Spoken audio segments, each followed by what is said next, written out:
Hi అండి. ఇప్పుడు 'అనుకోని అతిథి' అనే సిరీస్‌ను వినిపించబోతున్నాను.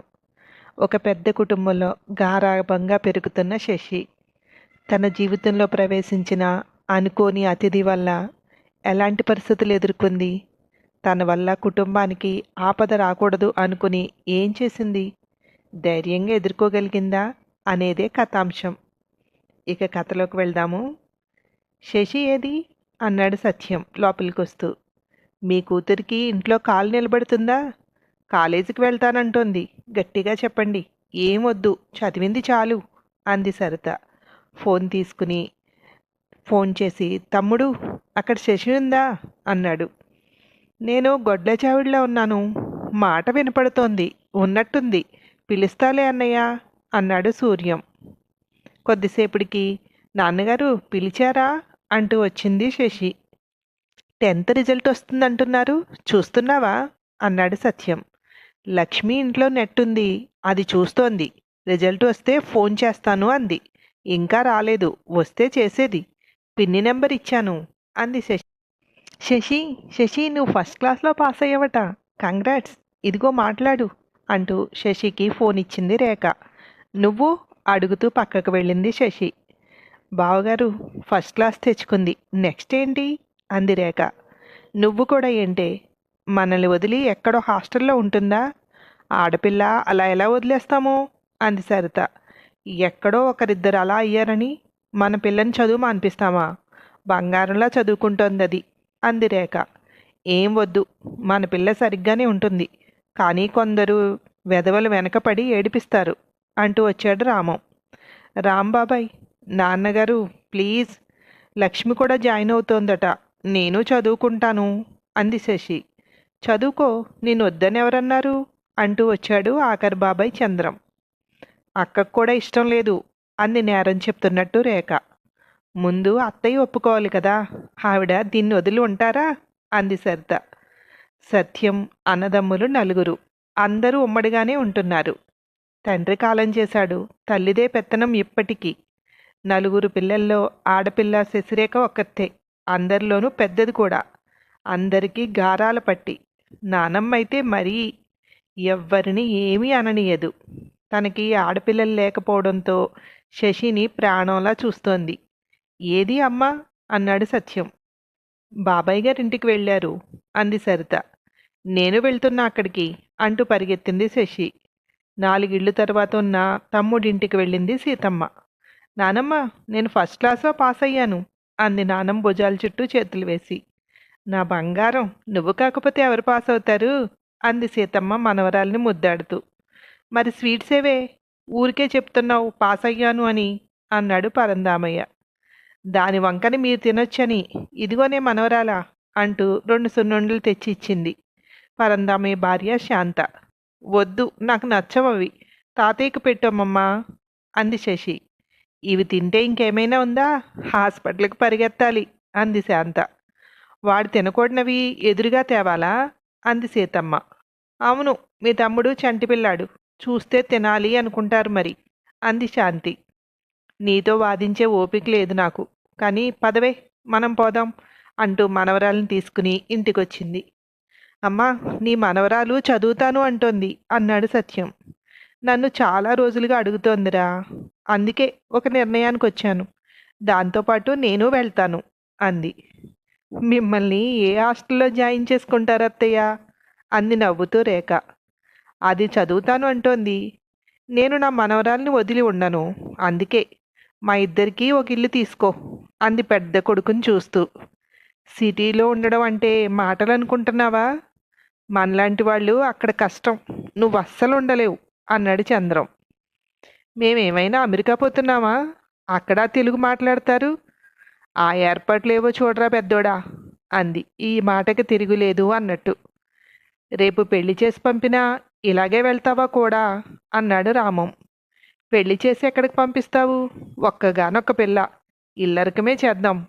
అందరికీ మగపిల్లలే, 7 బామ్మర్దులు, ఒక బావగారిని దర్జాగా చూసుకోరా ఏంటి? నా మనవరాలని ఎక్కడికి పంపను, నేను పోయేదాకా నాతోనే ఉంటుంది అంది సీతమ్మ. శుక్రవారం పూట అశుభం మాటలు ఎందుకులేండి అత్తయ్య అంది రెండో కోడలు పద్మ. కాలేజ్ దగ్గరలో చూడు. ఇంటి దగ్గరలో మన వాళ్ళు ఎవరైనా ఉండేలాగా చూడు. ఏదైనా అవసరమైతే ఉపయోగపడతారు అంది సీతమ్మ. హవ్వ కావాలి బువ్వ కావాలి అంటే కుదరదు. నా ఫ్రెండ్ ఒకడు అక్కడ ఉంటున్నాడు. వాళ్ళ ఇంటి దగ్గరలో చూడమంటాను అన్నాడు చంద్రం. చూడాలి, నువ్వెన్ని రోజులుంటావో అన్నాడు సత్యం. నా సంగతి నీకు తెలీదు. నేను ఎక్కడైనా ఉండగలను. ఉండలేకపోతే నేను నా మనవరాలు కలిసే వచ్చేస్తాం అంది సీతమ్మ. ఇక మాట వినదు అని అర్థమైంది అందరికీ. ఇక అందరూ ఆ పనిలో పడ్డారు. సత్యం లక్ష్మి వాళ్ళ నాన్నకు ఫోన్ చేశాడు. శ్రీను, లక్ష్మిని కాలేజీలో జాయిన్ చేస్తున్నావట. ఏ కాలేజ్ అనుకుంటున్నారు అని అడిగాడు. ఇంకా ఏం అనుకోలేదండి. రేపు వెళ్తున్నాను లక్ష్మిని తీసుకుని. అక్కడ మా బాబాయ్ గారు అబ్బాయి ఉన్నాడు. వాడు ఈలోపు కనుక్కుంటా అన్నాడు అన్నాడు లక్ష్మి తండ్రి. సరే అయితే అన్నీ కనుక్కుని ఫోన్ చేయి. నేను శశిని తీసుకువస్తాను. అదే కాలేజీలో జాయిన్ చేస్తే ఒకరికొకరు తోడుగా ఉంటారని అన్నాడు సత్యం. అలాగేనండి సత్యం గారు, నేను వెళ్ళాక ఫోన్ చేస్తాను మీకు అన్నాడు శ్రీను. నువ్వు లేకుండా ఈ ఇల్లు మేము ఎలాగో ఆలోచించావా మనవరాలు అంటూ కూడా వెళ్తున్నావు అన్నాడు రామం తల్లి దగ్గర కూర్చుంటూ. ఇదిగో రకంగా మంచిదే, మీకు బాధ్యతలు అలవాటవుతాయి. ఇప్పట్లాగే ఎప్పటికీ కలిసి ఉండాలి మీ నలుగురు. ఏది చేసినా నలుగురు మంచి చెడు ఆలోచించుకుని చెయ్యండి. ఆడవాళ్ల మాటలు విని తొందరపాటు నిర్ణయాలు తీసుకోకండి అంది సీతమ్మ. మీరు ఆడవారేగా, ఇన్నాళ్ళు మీ మాటే వింటున్నారుగా వీళ్ళు అంది మూడో కోడలు స్వర్ణ. ఇవే తగ్గించుకుంటే మంచిది అంది సీతమ్మ. నవ్వుతోంది శశి. సినిమా డైలాగ్లా చెప్పావు నానమ్మా అంటూ. పెద్దోళ్ళ మాటల్లో నువ్వెందుకే, పో లోపలికి అని కసిరింది సరిత. పిల్లల్ని కసరటం కాదు, పిల్లలందరినీ జాగ్రత్తగా చూసుకోవాలి అంది సీతమ్మ. పిల్లల్ని చూసుకోవడం తల్లికి తెలియదు మరి సనిగింది స్వర్ణ. వినపడినా వినపడినట్టే, రేఖ నువ్వు నాతో రా అంటూ లోపలికి వెళ్ళింది సీతమ్మ. అందరూ పర్లేదు, ఒకరినొకరు అర్థం చేసుకుంటారు. ఇదొక్కతే, ఒక్కరు చాలు కుటుంబాలు విడదీయడానికి అనుకుంది సీతమ్మ. పిల్లలేరి, రేఖ ఎక్కడున్నారు అంది. పెరట్లో గోల్ చేస్తున్నారు అత్తయ్య అంది. చంటోడు కూడా ఆడుతున్నాడా అంది నవ్వుతూ. అక్కడ కూర్చుని అన్నలందరినీ చూస్తున్నాడు అంది రేఖ. పెరట్లోకి వెళ్ళింది సీతమ్మ. వాళ్లతో చేరి ఆడుతోంది శశి. ఆడింది చాలు, లోపలికి రండ్రా పిలిచింది సీతమ్మ. ఎండా కొండ లేదు పిల్లలకి అంటూ వెళ్ళి విష్ణుని చంకనేసుకుంది. నానమ్మ, ఇంకొంచెం సేపు ఇక్కడే ఉంటాను, ఎండలేదు నీడగానే ఉంది అన్నాడు విష్ణు. వాళ్ళు ఆడుకుంటుంటే నువ్వేం చేస్తున్నావురా ఇక్కడ అంది వాడిని ముద్దాడుతూ. వాళ్ళు నన్ను ఆడనివ్వడం లేదు నానమ్మ అన్నాడు. వాడిని తీసుకుని తన మంచమే పడుకోబెట్టింది. మధ్యాహ్నం ఎండ టైంకి కాసేపు పడుకో అంది సీతమ్మ. అన్నలెవరూ పడుకోవడం లేదు, ఆడుకుంటున్నారు కదా. నేను ఆడతాను వాళ్ళతో అన్నాడు విష్ణు. వాళ్ళు కూడా ఆడరు, ఇప్పుడు పిలుస్తాను. శశి, అందరూ లోపలికి రండి. ఇప్పుడొస్తే మీ అందరికీ ఇంట్రెస్ట్ అయిన విషయం చెప్తాను అంది సీతమ్మ. మొత్తం పిల్లలంతా చేరారు. నేను శశి అక్క సిటీకి వెళ్తున్నాం. శశి అక్క కాలేజీకి వెళ్తుంది. మేమిద్దరం అక్కడే ఉంటాము అంది సీతమ్మ. మేము వస్తాం నాన్నమ్మ, మేము అక్కడే చదువుకుంటాము అన్నాడు వినయ్. ఇప్పుడు కాదు, శశి అక్క అంత అయ్యాక అప్పుడు వెళ్తారు. మీరు సిటీకి వెళ్ళాలంటే ఇప్పుడు కుదరదు, ఊళ్ళోనే చదవాలి అంది. లేదు, మేము నీతోనే వస్తాం అన్నాడు వికాస్. అమ్మ చెప్పింది వింటూ బుద్ధిగా చదువుకుంటే మీరు నాతో పాటు అక్కడికి వచ్చేయచ్చు అంది. ఎన్ని రోజులు చదువుకోవాలి అన్నాడు విష్ణు. నువ్వు ఇంకా స్కూల్లోనే జాయిన్ అవ్వలేదు, కొన్ని రోజులు చదివేసి నాతో వచ్చేస్తావా అంటూ వాడిని ఎత్తుకుంది శశి. నేను శశి అక్కతోనే ఉంటాను అన్నాడు విష్ణు శశి భుజంపై పడుకుంటూ. మీరు కూడా వెళ్తున్నారు కానీ మా పరిస్థితి కూడా అదే. అందరం శశిని చూడకుండా ఉండడం కష్టమే.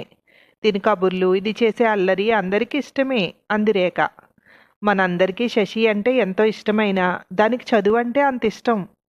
ఎందుకు మనం అడ్డు పెట్టాలి? అందుకే నేను కూడా వెళ్తున్నాను. పిల్లనొక్కదాన్ని అక్కడ పెట్టి మనం అంతా ఇక్కడ ఉండగలమా? మీకు కూడా నేను ఎక్కడున్నాను అంటే ధీమాగా ఉంటుందిగా. కాకపోతే ఇక్కడ మీరు ఎలా ఉంటారో అని నా బెంగ అంది సీతమ్మ. ఉండటానికి ఏముందిలేండి, ఎవరి పని వాళ్ళు ఇప్పట్లాగే చేసుకోవడమే. మీరు వస్తూ వెళ్తూ ఉంటారు కదా అంది రేఖ. స్వర్ణ ఏమన్నా ఎదురు మాట్లాడుకు, అదొక్కటే నీకు చెప్పేది. ఒకవేళ నీకు నచ్చకపోతే అక్కడి నుండి వెళ్ళిపో. అంతేకాని ఎదురు మాట్లాడకు అంది సీతమ్మ. ఎందుకు అత్తయ్య? తను ఏమన్నా గమ్మున ఏదో ఒకటి వచ్చేస్తుంది నోటికి అంది రేఖ. అదే తగ్గించుకుంటే మంచిది అంది శశి నానమ్మని ఇమిటేట్ చేస్తూ. నువ్వు కూడా అంటూ వచ్చింది సరిత. అత్తయ్య, మినపప్పు నానబెట్టమంటారా రేపటికి అంది సీతమ్మని చూస్తూ. ఇడ్లీకి పోయి నేను అక్కడుంటే ఎలా అడుగుతావు? నువ్వే చూసి పిల్లలందరూ తినేలా చేసేయి అంది. మీరు వెళ్ళటానికి ఫిక్స్ అయ్యారా? ఊరుకోండి, మీరు లేకపోతే ఇల్లు ఎలా ఉంటుందో. మీ అబ్బాయిలు ప్రతిదానికి అమ్మ ఇది చెయ్యాలా అది చెయ్యాలా అంటూ మీ చుట్టూ తిరుగుతారు. మీరు లేకుండా కష్టమే. అంతకీ కాకపోతే ఎవరో ఒకరిని అక్కడ పెడదాం అంది సరిత. పనివాళ్ళు మనవాళ్ళు అవుతారా? నువ్వు లేకపోతే ఇల్లు, పిల్లల భోజనాలు ఎవరూ సరిగ్గా చూడరు. సత్యం లేకపోతే వ్యవసాయం అయినట్టే. పద్మని పంపుదామంటే సూర్యం లేకపోతే పాలచుక్కలు ఉండవు. ఆవులు వాడికే కానీ ఎవ్వరికీ ఇవ్వవు. వాడు అత్తగారింటికి వెళ్తేనే ఎంతో ఇబ్బంది పడతాం మనం. రామం వాళ్ళని పంపుదామంటే స్వర్ణ పిల్లలకి టైంకి చేసి పెడుతుందా? నాకు అనుమానమే. ఇకపోతే చిన్నాడు, వాడు లేకపోతే అన్నలకి చెయ్యి విరక్కొట్టుకున్నట్టే. అన్నీ తెచ్చేది వాడే. ఇన్ని ఆలోచించి నేను వెళ్ళాలని నిశ్చయించుకున్నాను. నేను దానిని వదిలుండలేను. ఇక అడ్డు చెప్పకు అంది సీతమ్మ. తర్వాత ఏమైందో తర్వాత భాగంలో వినండి. Thank you.